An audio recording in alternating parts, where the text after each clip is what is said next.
In this video, I'm going to demonstrate how to hide the sensitive data based on the role or department of the person who has logged in. This is going to be interesting, a very small video, but if you want to learn, then stick around and let's get started.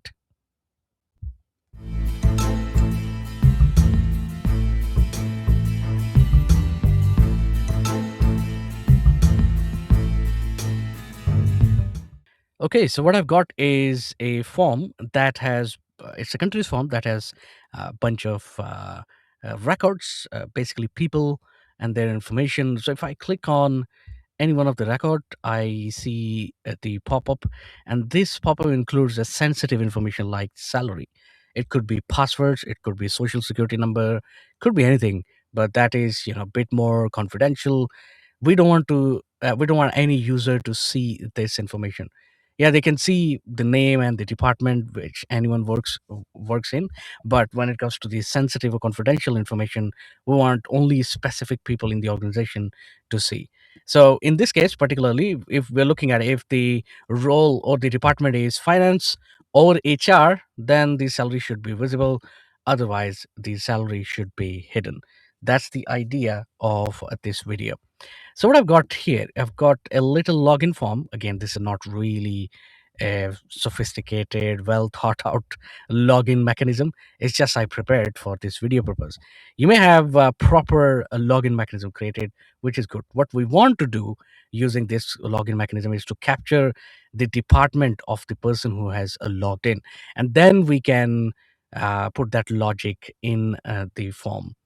So if I will click here, I can see different names. Let's say if I'll select Robert Downey and click on sign in, this form should be closed and the row or the department name of Robert Downey should be visible onto this form. So this is the first bit of the video.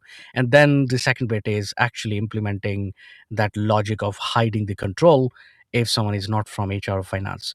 So let's go ahead and right click here, design view, and what I've got here, if I'll select this combo box, I've got the data tab. I've got it linked to the query. A query has three columns: ID, employee number, and department. Sorry, employee name and department. Yeah, that's a very simple, straightforward. So these two columns are hidden, and this is what is being displayed in the drop down. So I'm going to fetch this information in this column. So this will be column number 2, 0, 1, 2. So we'll fetch that information.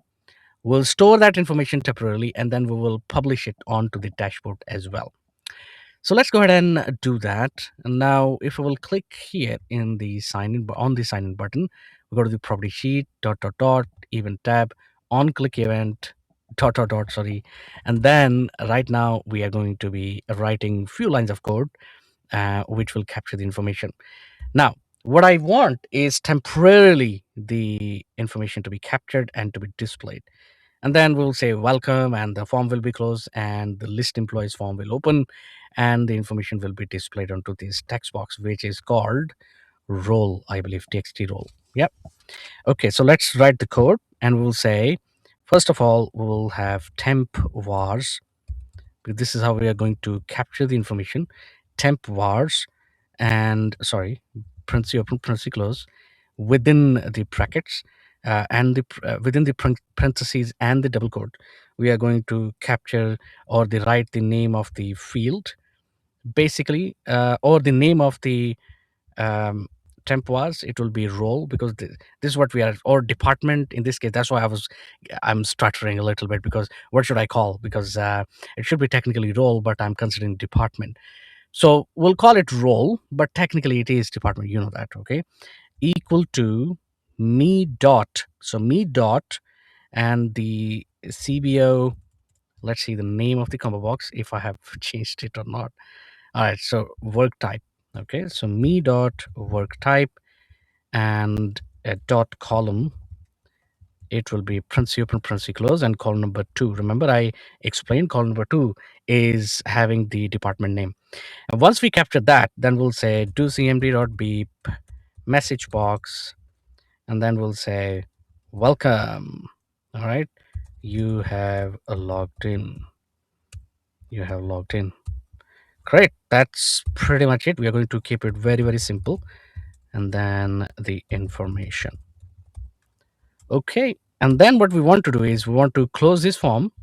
So do cmd dot close, and it would be AC form, and the form name would be, object name would be the name of the form, FRM login. All right. And also we want to open the form, which is list employees.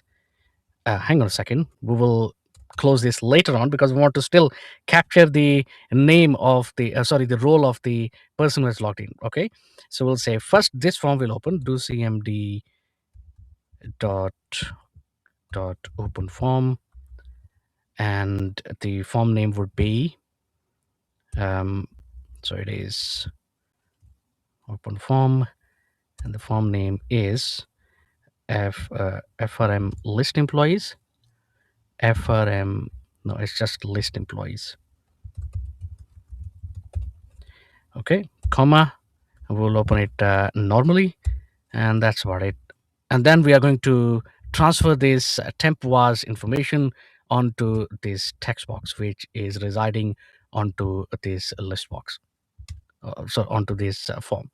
So let's go ahead and refer to that. So we'll say forms, and the form name is list employees, and the field name is a txt role equal temp vars. Okay, temp vars, and we will say the name of the temp var, which is role. Okay, so that's pretty much it. Once we are done with that, I think it should work. Let's do a debug, and let's go ahead and test it out. So we'll close, no password required. We have just made a very, very simple mechanism. So I'm going to sign in as Mark Hansen, and we'll click on sign in, and you have logged in, and the Mark is from finance. Okay, which is great. Now let's sign in as Robert Downey. Robert Downey. We'll click on sign in. You're logged in, and Robert Downey is also from finance. Is he? I don't think so. Yeah, Robert Downey is from finance. Mark Hansen is from finance. Where's the HR person? James Doe, HR, and Ted Lasso. Well, how about that? You're right. Ted Lasso. I hope you're familiar with this character. So let's see Ted Lasso. And there you go. Okay, so Ted Lasso is from HR. That is correct. Now, at the moment, everyone can see the salary text box, which is not really right.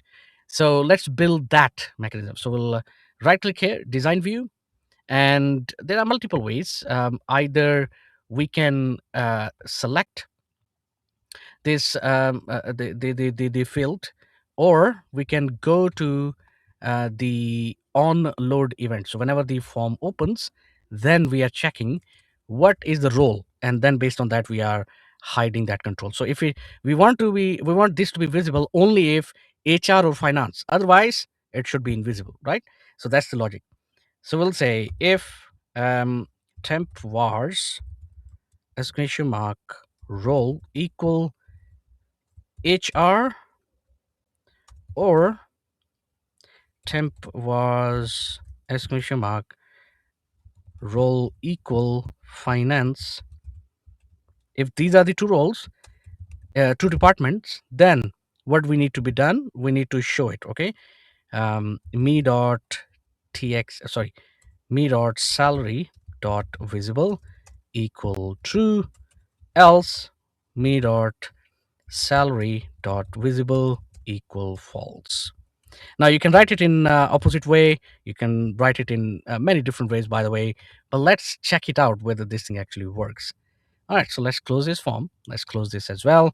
Now let's log in from using someone's name who is not from the HR or finance. So let's say Sarah Robert. We'll log in as a Sarah Robert. You have logged in. Okay, nothing looks different.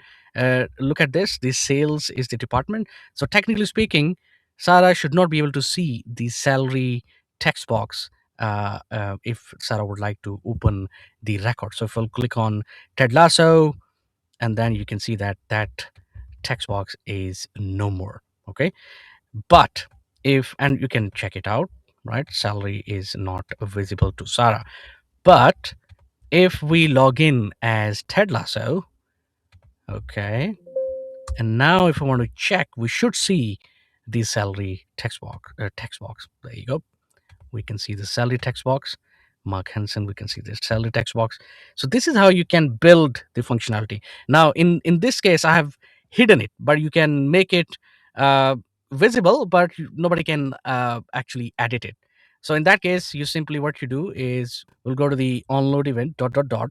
So rather than I've done here me dot visible, so you can see me dot. You can write here me dot enabled. All right, me dot salary dot enabled equal true. Otherwise, enable equal should be false. Okay, so if it is HR or finance, then yes, they can. For them, it is enable. For the other stuff, it should be enabled. Should be false. So let me show you this as well. In both situations, you can manage that. So if someone from HR, yeah, Ted Lasso is from HR, can edit completely. If we'll close that, we will log in as someone who is not from HR or finance, and we'll click here, and if we will go here, you can see that they can still see the record, but they can't do anything with it. So you have both the options. You can either hide, you can either disable, up to the need of your business. But this is how you achieve it.